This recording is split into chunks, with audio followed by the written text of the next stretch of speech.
Hi kids, and welcome to the Boys and Girls Club. This is Mr. Andy from the Downey Center. This week's academic success video is about fractions.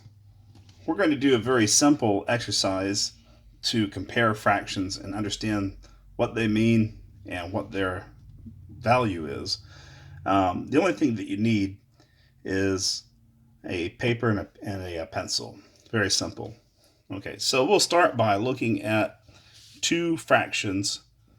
The first is 3/4 or 3/4, and the second is 6/8.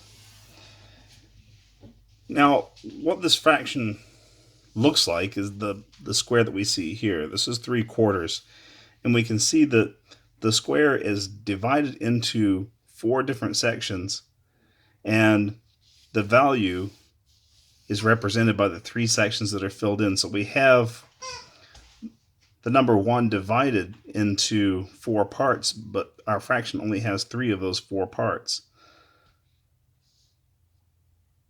So we see 1/4, 1/2, which is just another way of saying 2/4, and 3/4. So 1, 2, 3/4, and finally 4/4 if we had all four, but we don't. We only have three. So this is our fraction, 3 of the fourths that were laid out in the fraction.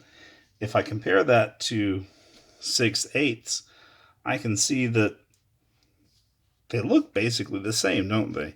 It looks like they're the same size, the same value. The only thing that's different is that on 6/8 we have divided this up into 8 sections instead of 4, but having 6 of those 8 sections gives us the same value. So we really have the same value fraction. It's just structured a little differently with different divisions.